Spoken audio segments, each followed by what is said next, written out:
Nearly 5,000 fans packed Pan American Stadium this past weekend for the NPSL playoffs. The Jesters were hoping for a Southeast Conference Championship gold, but in the end, they ended up seeing red.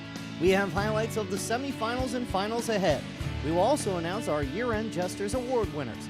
Plus, we look back at a magical season where your Jesters were unbeaten until the bitter end.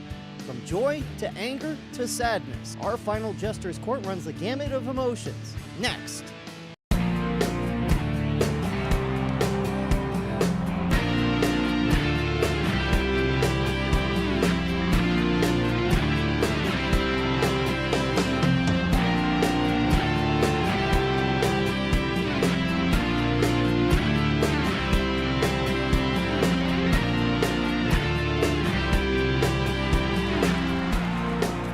This is Walk-Ons on Poydras Street, our terrific hosts for the season, and while this may be our last appearance here this year, we encourage you to visit anytime for lots of great sports, great food, and great fun.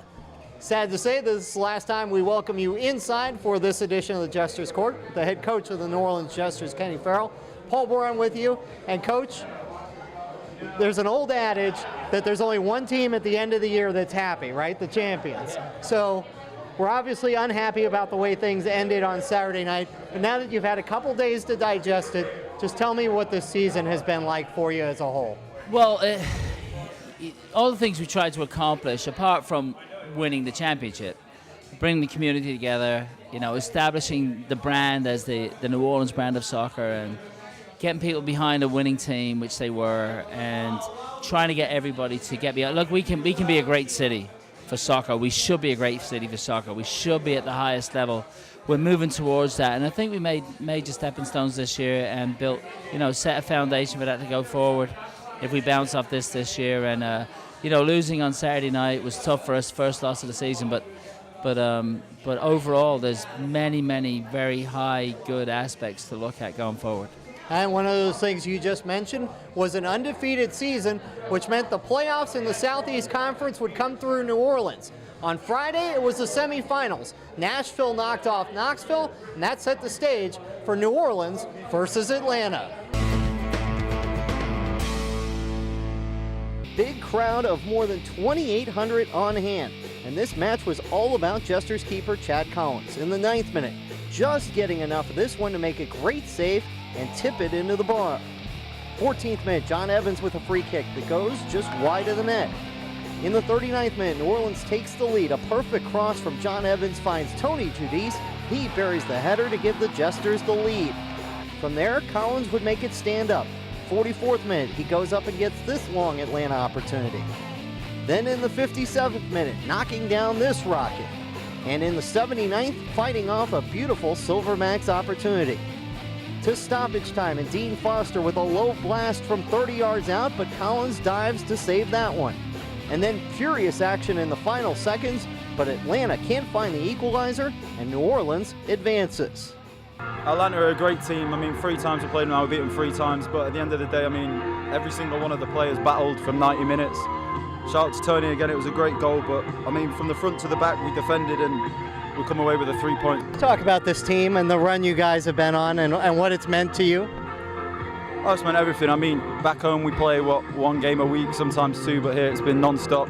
The amount of travelling we've done, us foreign boys aren't used to it, but I think that's the 16th game we've played now. We're 16 unbeaten, and we're getting better and better with every game. Chad has been great all year, especially the last 4 games. I think he's got 4 clean sheets. He's just been getting better and better as the games go on, and you can just see the focus in his eyes and the desire to win, and it shows on the field. We picked the ball off in the midfield, and I saw Rolando out on the right flank. I played him into space, and he was able to get the ball out to Johnny on the right-hand side. And after I played it to Rolando, I just made a far post run as fast as I could.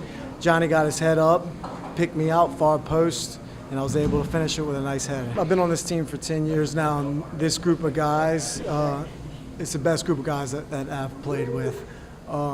They deserve it more than anybody. They work hard every single game, and it pays off. Coach, the Atlanta match was a 1-goal match, just like the other 2 meetings this season. In your mind, what was the difference in this go-around?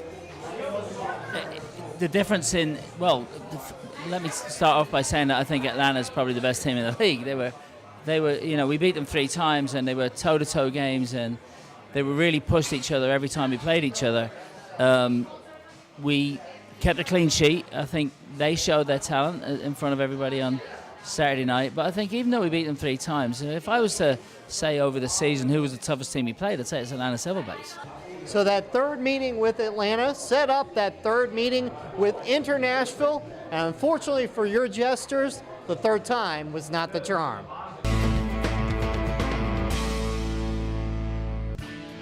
Another crowded house for the Southeast Conference Final, and the Jesters looking for a quick goal just 15 seconds in, but Tony Giudice is denied.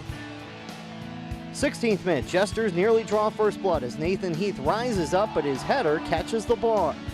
A minute later, Addy Olu puts his head to it, but just misses the far post. And that is just the beginning of an adventurous night for Olu. 4 minutes later, recovering after Chad Collins makes the initial save to prevent a Nashville goal. 29th minute, and this chance by Richard Askey is tipped over the bar by Collins. Then the moment of the match, Nashville plays the ball over the top to James Narkey. He is battling with Olu, and Olu is called for a penalty and then shown a red card.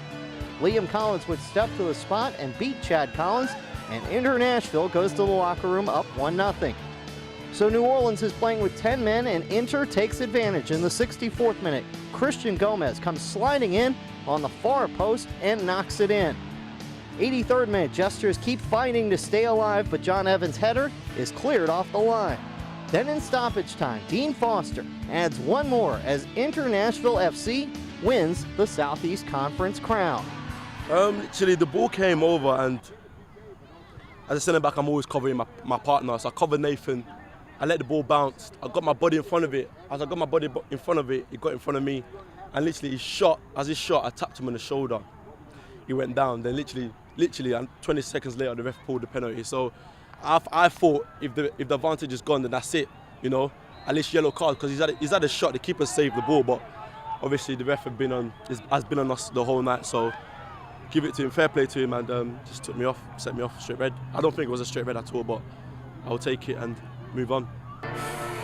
The only thing I could do right now is to thank God for the opportunity to come out here.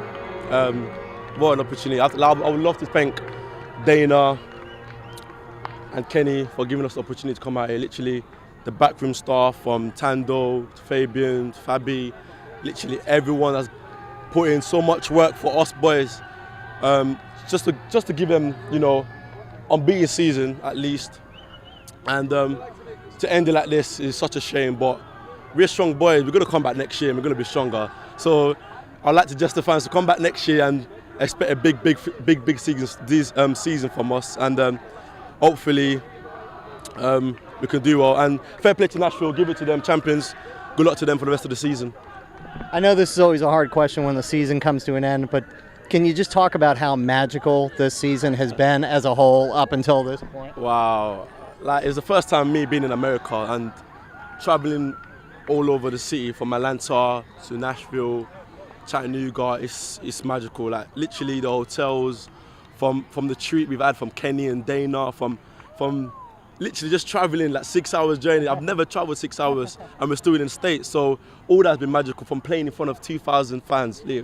Thank you for the fans for coming out here. Literally, I've never played in front of 2,000 fans before. And fans coming in week out just to support us. It's what an opportunity. I literally have to thank them for coming.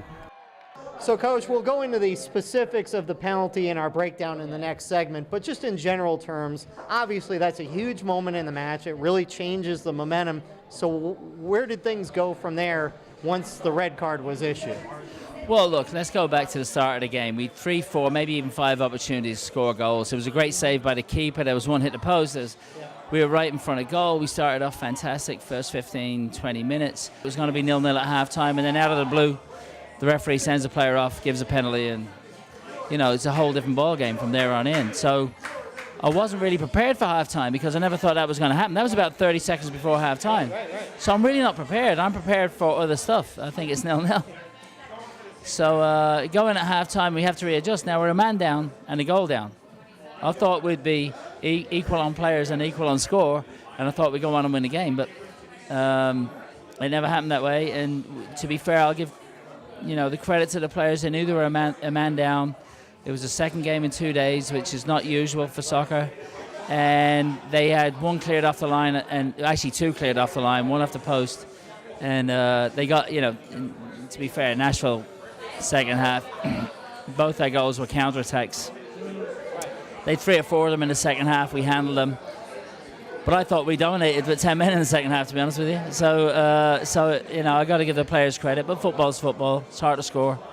And they walked away with a win. Unfortunately for me, and this is not just about this game on Saturday night or any soccer game or any other game. Players have to win and lose the game. And when referees get involved the way they do, and that decision honestly was outrageous.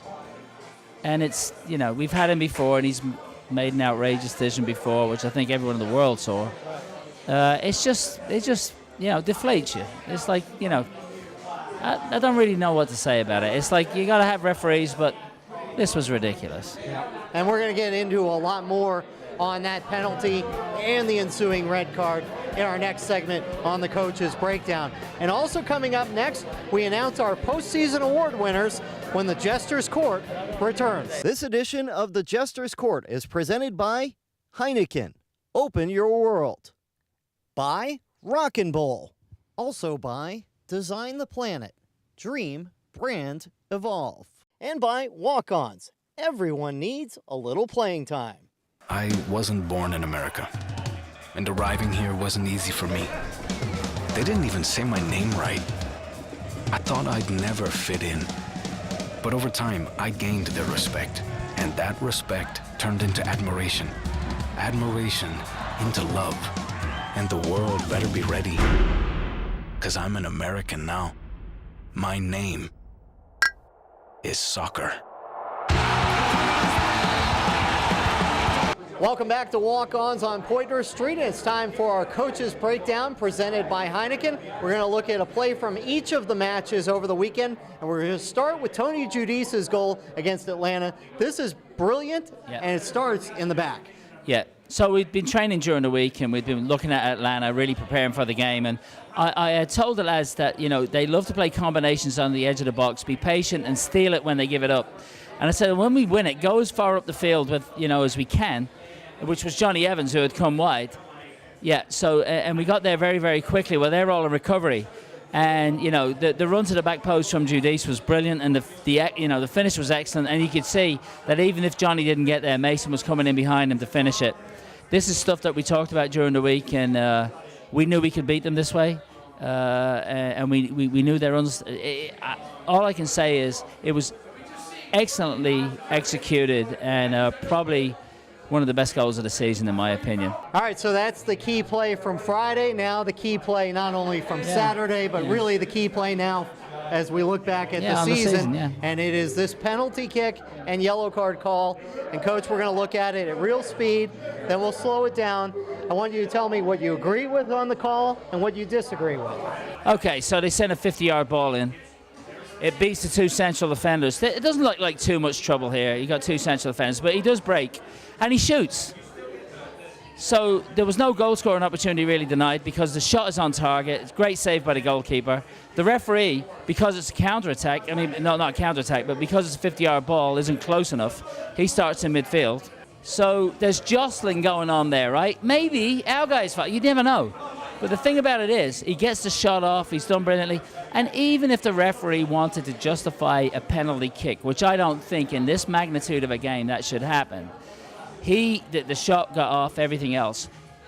Not only that, he gives a red card, which is unacceptable.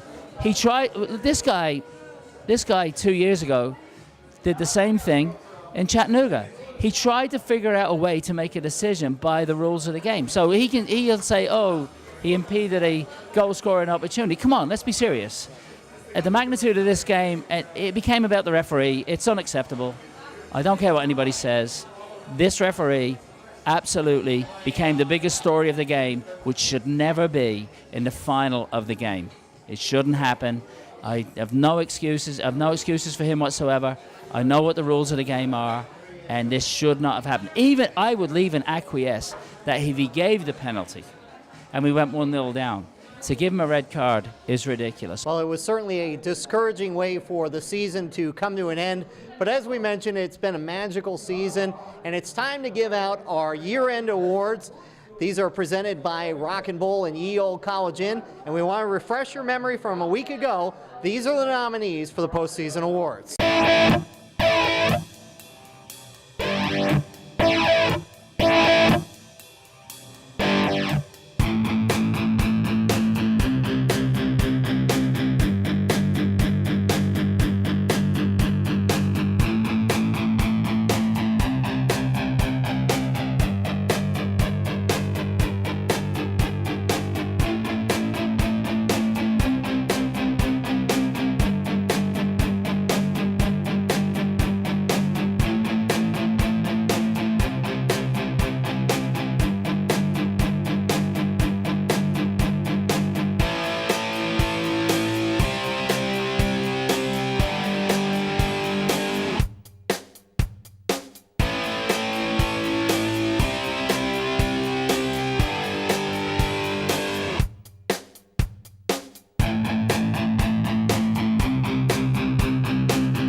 So those were your choices. The votes are in, and it's time to give out some awards. And we want to thank our friends at Jefferson Trophies and Awards for providing our plaques. And we remind you, for all of your awards needs, contact them at 504-835-1352 or visit info@jefferson-awards.com.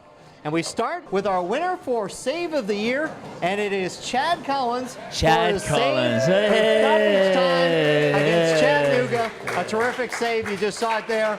Did it in stoppage time. Okay.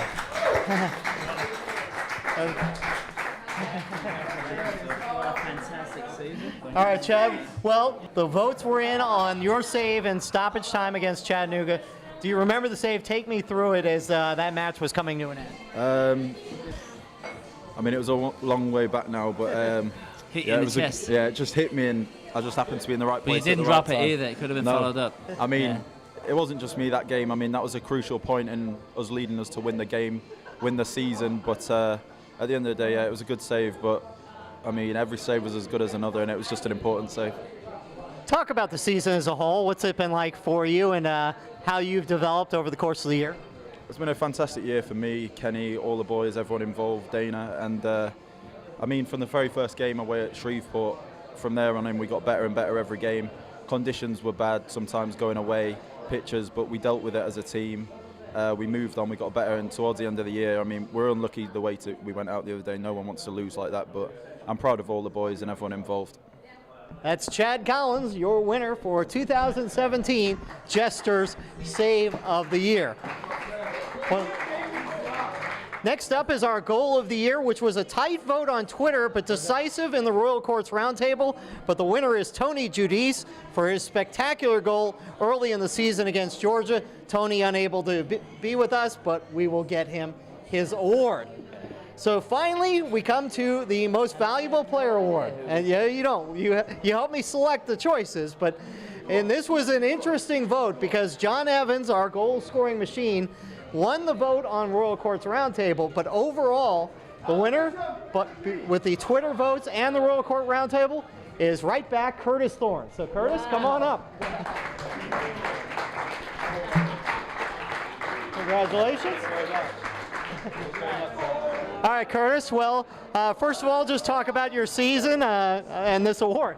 Yeah, it's a very prestigious award. I can't say enough of Kenny and Co, to be honest. It's been a great experience out here, and I can't thank them enough. I've learned so much under them, and I hope everything that goes for New Orleans Jesters will be positive, and hopefully next season will just be the same. Hopefully one more step forward, and we can get that win next time. So I think we possibly could have went all the way, but obviously it's just not our luck. Next year will be better, I'm sure. So there he is, Curtis Thorne, your choice for Jester's Most Valuable Player. Congratulations, Curtis. And the Raw Court, who won it? So Curtis gets the recognition, but I'm sure he would agree it's been a great team effort all around, certainly fun to cover this team this season. And obviously a bunch of great guys on this team as well. And speaking of great guys, I tend to think this guy's a pretty good guy himself. Ask my wife. And up next, we have our Joking Around segment. And for the first time in our 2 years of doing the show, Coach Farrell is going to give us some of his Cannot goofy believe I answers. agreed to this. Yes.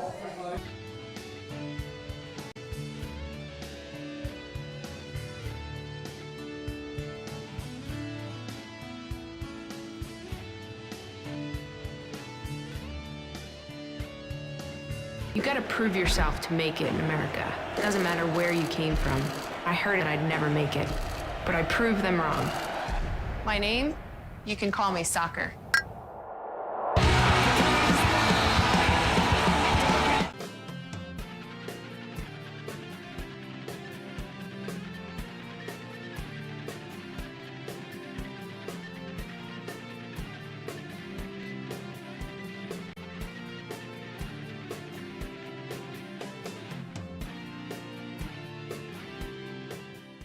As we come back for our final segment of the season, it's time for the week ahead, which is a look ahead presented by Walk-Ons. Of course, no more matches, but we remind you that your youngsters can train with the Jesters.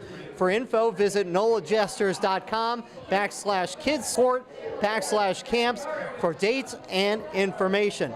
Well, as you know, if you watch this show, this is a portion of the show where we do joking around. Well, we've never done it with Coach Farrell, so let's get some of his answers to joking around.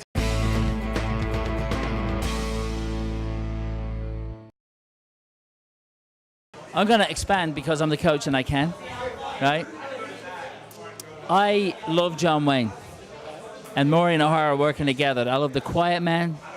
I love all the trilogy of cowboy movies. She Wore a Yellow Ribbon, Rio Grande. I love them all. True Grit. I can go with them all. I'm gonna name them all because I can, right? El Dorado, love it all. But the one favorite movie, soundtrack and everything else, The Magnificent Seven. Good choice. That's a strong choice.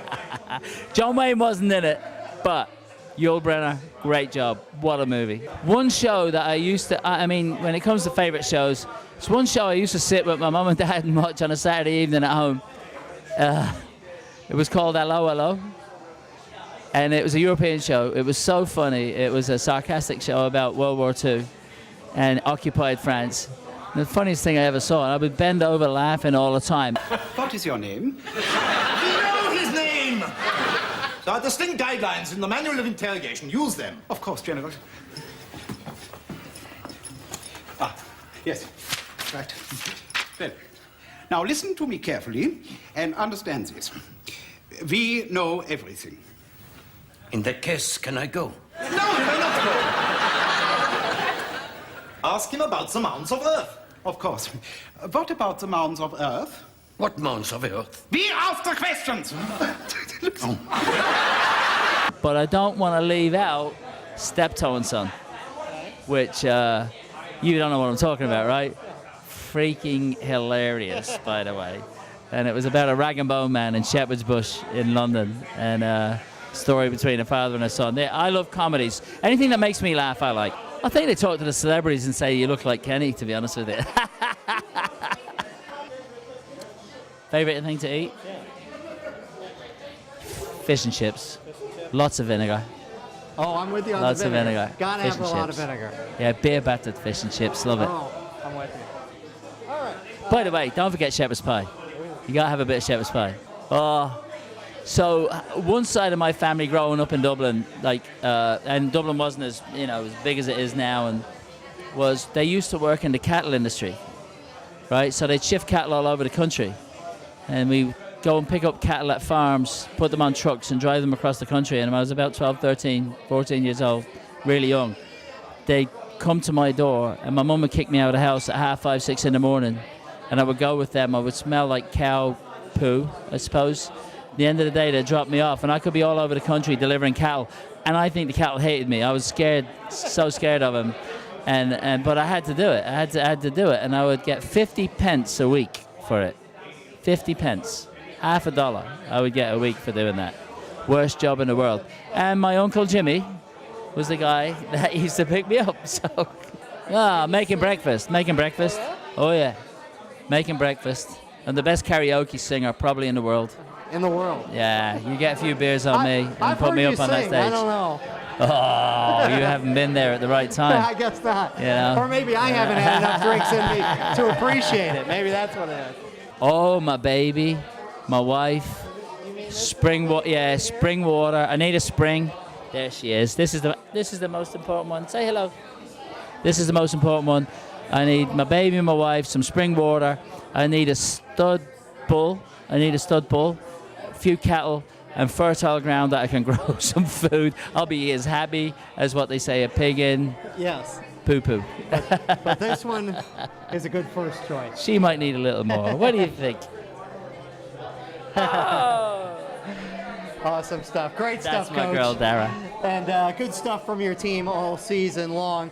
A couple of reminders. If you haven't had enough of Coach Farrell, right after us on CST, Primetime Sports with Scott Alexander. You'll catch Kenny Farrell on there Tuesday night. And a reminder, even though our season has come to an end, the NPSL playoffs continue, and you can see all the highlights on This Week in the NPSL on NPSL.com and on YouTube starting on Thursday. Well, Coach, final thoughts on the 2017 season. It was a lot of fun. Yeah, no, tremendous season, all positive moving forward.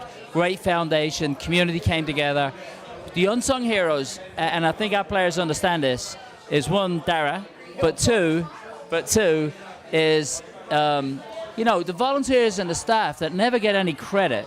The volunteers and the staff that never get any credit are a huge part of this thing. And I want to mention them tonight and just say how grateful we are that we can bring it together and that everybody within the organization respects each other and makes it work. So I want to make sure that goes out there. And then I'm looking forward. We're building already for next year. Very excited about it. So let's go, let's do it, and let's keep our eyes on a national championship. Well, it's been a great deal of fun for me and for all of us. It's been a tremendous year. Unfortunately, it had to come to an end without us winning the title, but maybe that drives us into next year and winning the championship next year. Keeps us hungry.